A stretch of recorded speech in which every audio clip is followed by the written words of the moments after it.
Hello, this is Domenico with Easynomics, and we're going to continue looking at an aspect of international economics, that is the balance of payments and how that relates to the exchange rate system. The balance of payments is tracking uh, the flow of money going into and out of countries as a result of transactions, international trade, the buying and selling of goods and services, and other items, as we will see. So let's use as an example the United States, and we can see that in their current account, which is a part of the balance of payments, it is looking at exports and imports of goods and services to see which is greater. And we see that in the case of the United States, they are importing more than what they are exporting over time. So from 1970 onward, we see that the US is heavily importing more than what they export, which is a trade deficit, which would translate to a current account deficit. So if the United States is buying more from other countries than what they sell to other countries, then other countries should have a trade surplus or current account surplus. So one of the biggest trade partners for the United States is China. And we can see that it has almost kind of the inverse relationship with the United States current account balance, where the US had a current account trade deficit or a current account deficit or trade deficit. We can see that for China, they have a current account surplus or trade surplus. So we can see again over this time period from 1982 onward, China has sustained a trade surplus. They are exporting more than what they import. And what's interesting here is to see that in 2007, we see that spike that China is exporting more than what they're importing, which corresponds to the United States, and in particular, this particular dip, right? In 2007, 2006, we see the U.S. is importing more than what they export, which is kind of the inverse of China, where they're exporting more than what they import. So that's going to be the applied example that we're going to use. And this is just to illustrate what is the balance of payments, the flow of money, and how nations are tied together through international trade. The balance of payments is a record, almost like an accounting record, of all of the outflows and inflows of money as a result of these transactions. And when money flows out of a country, we call that a debit. And when money is flowing into a country, we call that a credit. So the breakdown of the balance of payments has three parts. The current account, which we're looking at the balance of trade in goods, exports versus imports of goods, balance of trade in services, exports and imports of those services. We're also looking at the flow of income derived from the ownership of factors of production, wages, rent, interest, profit. So let's say if an American owns a rental property in Spain and they are deriving rent from that rental property, then that rental income will go into the United States as a credit if that US owner brings that money into the United States. And it also includes the outflows of wages, rent, interest, and profit leaving the United States. And then we have the current transfers, which is looking at remittances, perhaps Americans living and working abroad, and then sending money back to family in the United States. It also looks at foreign aid. Is the country providing foreign aid or are they receiving foreign aid? Pensions and gifts. Current transfers, because nothing is being produced, we're just moving money from one point to another, and so we're tracking that.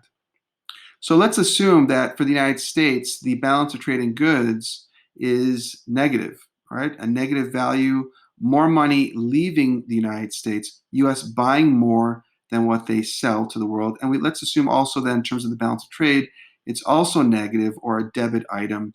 US is buying more services than what they export. And let's continue to assume that. We're just going to make a simple assumption that in terms of income and current transfers, more money is leaving the US than what is coming in, right? So because the US has that sustained trade deficit in which they are importing more than what they are exporting, that would translate to a current account deficit. So we might end up, when we add all of this data, we might see that perhaps, let's just make up a number, that the US is negative 20 billion. All right? 20 billion is leaving the United States.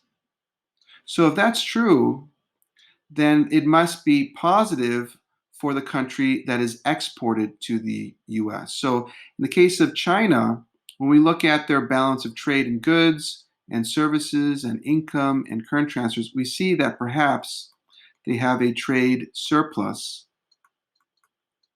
which translates to a current account surplus in which they are exporting more than they are importing. And because they're selling more to the United States than what they're buying, then that $20 million comes into the current account as a plus item or a credit item.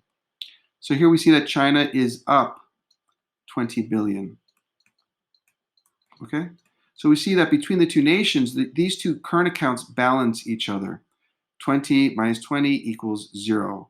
So if the US is buying heavily from China, that is an outflow of $20 billion going into China's current account, which is an inflow. It becomes a credit item for China, whereas it is a debit item for the United States.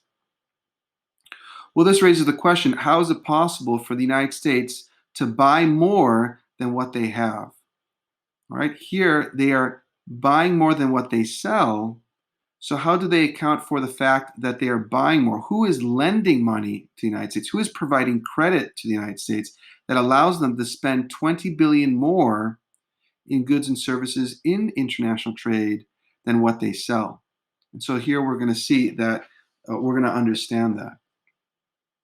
So we're going to have to look at the financial account. Okay? Now, the financial account includes foreign direct investment, perhaps European firms investing in the United States, building factories in the United States. That would be money flowing out of Europe, going into the United States. So that would be a credit. Also tracked, we're looking at portfolio investments, the purchase and selling of stocks and bonds. We're looking at the reserve assets held by the central bank and any official borrowing by the central government. So China has $20 billion, and these are US dollars. Those US dollars can be exchanged for another currency, but as we'll see, for China, it makes sense to keep the US dollars, don't exchange it for another currency, and reinvest those dollars back into the United States as an investment. So we're going to see that the $20 billion is actually returned to the United States by China. China buying US stocks, investing and buying US government bonds. So here we would see that China's financial account would reflect perhaps a negative $20 billion. It's an outflow because they are buying US stocks and bonds. Perhaps there are Chinese firms investing in the United States and building physical capital. So that $20 billion goes back to the US, which then balances the negative 20 in the current account. Because if 20 billion is leaving the financial account for China, then here it becomes a credit for the US. $20 billion has entered the US. And so we see that the current account balances with the financial account, which explains how the US is able to buy more than what they sell because they are getting credit. They are being provided funding or credit funding from China that allows them to purchase more goods and services from China. Okay, so that is that flow of money going between these two nations. How does this affect the exchange rate? Well, again, if the United States has a trade deficit, we would expect that the US dollar would be depreciating because the US is importing more than what they export. And because they're demanding more Chinese exports, they're demanding more Chinese currency.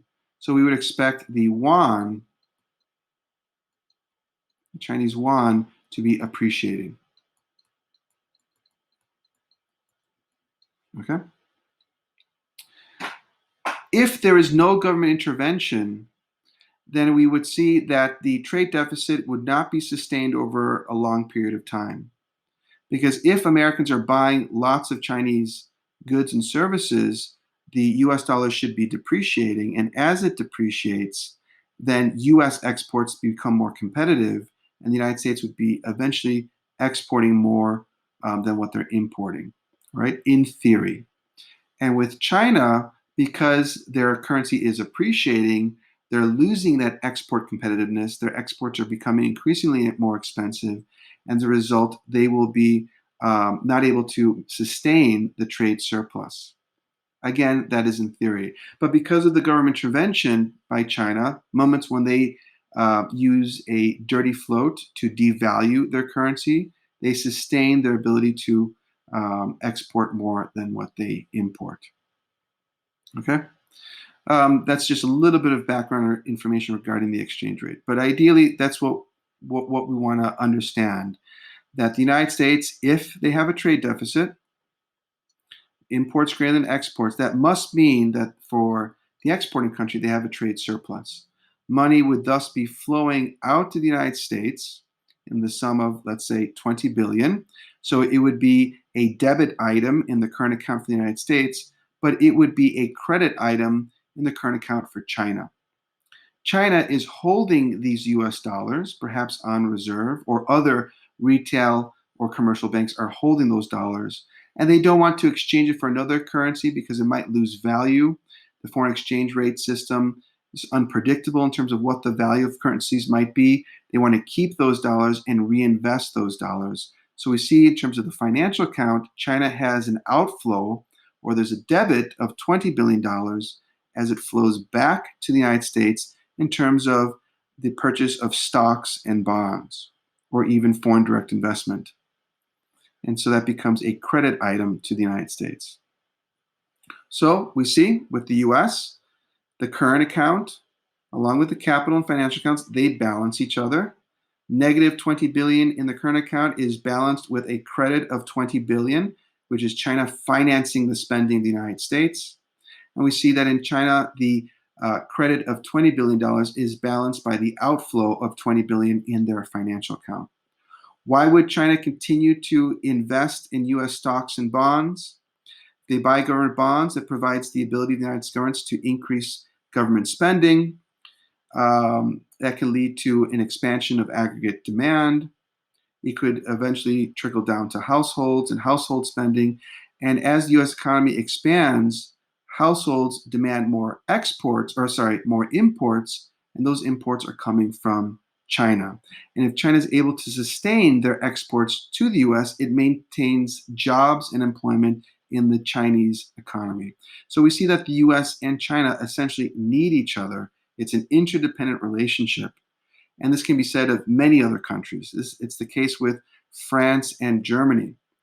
France has a current account deficit, whereas Germany has a current account surplus. Germany's financial account has outflows of money going into the French economy, which is enabling the French to buy German exports. Okay, so hopefully you understand the concept of the balance of payments through this illustration.